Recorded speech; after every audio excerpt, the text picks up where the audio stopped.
you struggle, if you have a lot to say and you're struggling being silent, then say what you have to say until you get to that point where you get silent, and then you know, and then just wait. Yeah. Yes. Absolutely. One thing that they really drilled into us at Hillside, they didn't drill it into us, but they said it very often, which Hillside is the place that taught me about the burn for 2 weeks if you just showed up. That is who they are.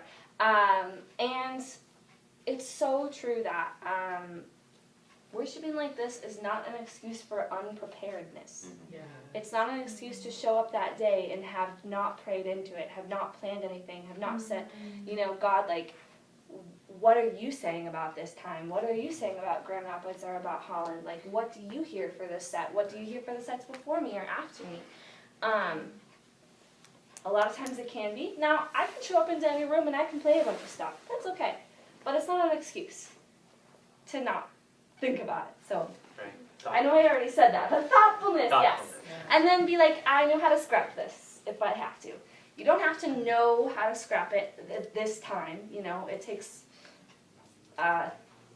practice to be able to do it, and it takes a lot of mistakes. And God loves our imperfection and our mistakes, and I love your imperfection and mistakes. It's wonderful.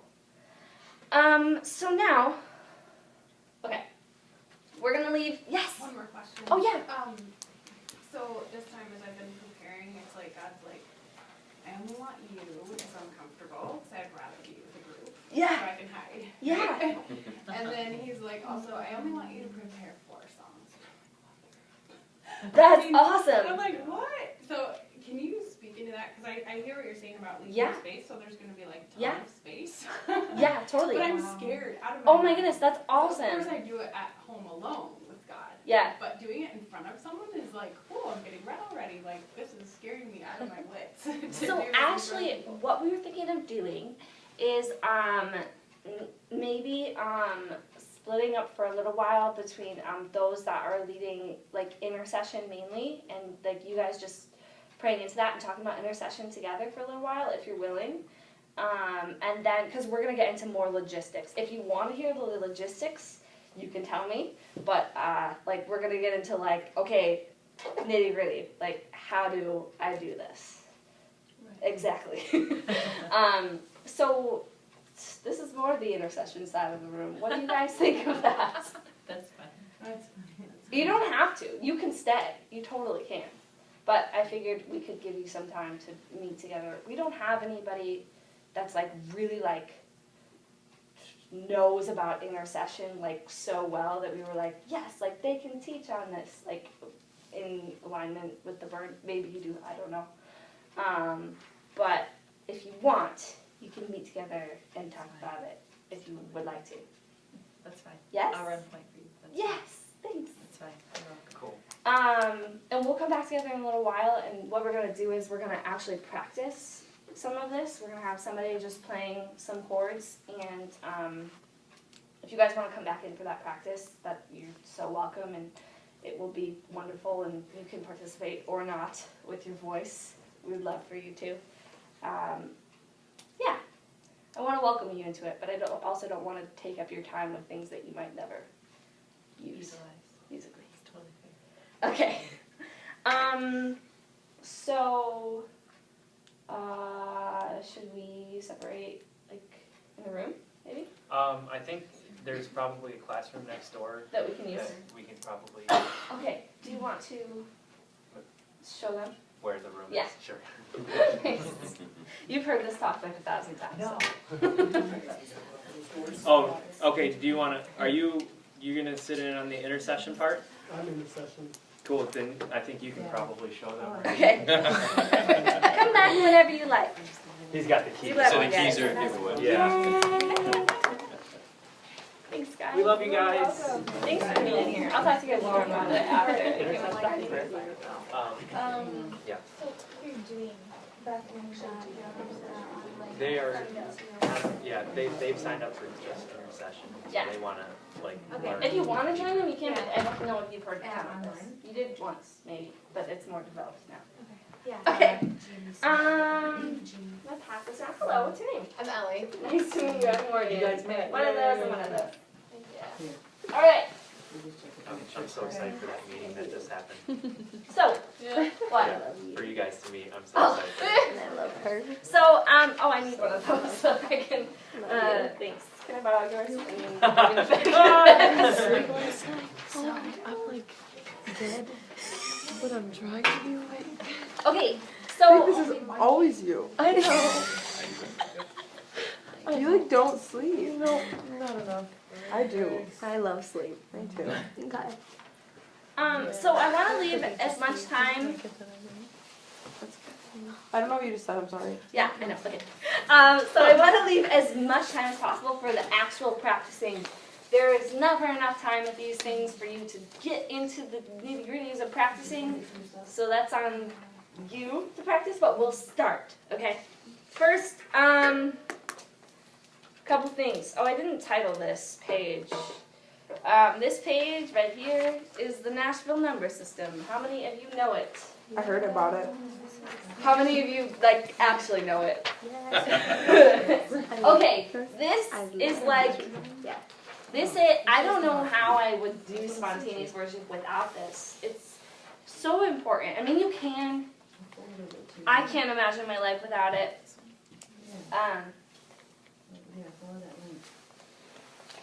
Is everybody okay? Okay. No, you're good. You're fine. So, first part of why this is important is there's actually math behind the chords that you're playing. Whoa! It's all like algebra. It's not. But it kind of is with the letters and the numbers. So this puts the main keys in there for you. And how it works is there are 7 chords that you can play in a key. And number 7 you'll never use in worship, ever. So there's really 6. And 1, 4, and 5 are always major, if you know what a major chord is. How many know what a major chord is? Okay, cool. 1, 4, and 5 is always major, and 2, 3, and 6 are always minor, unless it's something really off. But, in general, that is what it is, okay? So the key of C, for example, C would be 1, F would be 4, G would be 5. Example number 1. I encourage you to just take some lyric sheets, or some chord sheets, I mean, and try it in a couple different keys and just start writing it in. When you start doing this, you can start memorizing the pattern of a song. So, example I always use, King of My Heart. You are good, good, oh, oh. It's, I don't have a marker. Oh, I'll go grab it. Can I use it? Can I use a marker? I'll go grab it. Okay. So, the chorus of the song, You're Good, Good, Oh, oh, is 6, 5, 4, 1. Okay? But if you're doing it in the key that they sing it in, it's F sharp minor, E, D, A. Okay? But, let's say that you wanted to go into that after any song. You could just throw it in there if you know it, if it's in the same key of a song that you're doing. You could also do it with the same chords of a song, like the song that you're doing. I'll talk about that more. But it's always better to use the real chords of the song. Not always better. I'll explain more. Okay, so how many of you are playing with the band again? Yes? Okay, awesome. So, my friends, I know that some of this won't apply to you, but you can always talk to your band about it. I'm glad that you're here as a representative. So, 6, 5, 4, 1. When I started doing spontaneous worship, before I knew that anybody else did it, I would just take a song. I literally have the page of the first time I ever did spontaneous worship. It was Our Father by Bethel, and I wrote, like, just all over the page, like, little choruses and bridges from other songs, and just wrote over top of them, like, 4, 5, 1, or, like, 2, 6, 1, 4, or whatever, so that I knew I could go into any of those. So that's my first tip, especially if you're leading alone. You can go into the correct chords, or a good thing to do to practice, which is what I do a lot of the time, most of the time, is just pick a pattern. For example, 6-5-4-1. Try a couple different kinds of patterns, see which one you like the best, and then just go with it. Like, do it over and over and over again and see what comes to your head. First, you can start with songs that already exist. You do not need the perfect chord pattern to sing songs that already exist. You can make a lot of things work in the same chord pattern, like for a long time, right? Guys, for a long time. This is how I always start with teaching people spontaneous worship, is just put that on. Try all the different types with that one chord pattern. On this page, with YouTube searches, I've included a couple. There's not a lot, but Ryan Bay, someone we know, actually created. It's Ryan Bay 6-4-1-5 chord progression. It's like 10 minutes long. Put it on repeat. Play it for a long time, and just the more you hear it, the more you can come up with melodies to go along with it. Now I know that you're already doing that, right? But this is so helpful to just keep this going for a while and just see what you hear. And you can hear all the 5-ish different types of, between 3 and 5 types of spontaneous worship. You could do all of them in that worship session. But if you only want to start with one, and you say, I only want to spend this next half hour listening for songs that already exist, or I only want to spend this next half hour trying to come up with congregational melodies, like a small chorus, then do that, and practice that, and do it at the burn.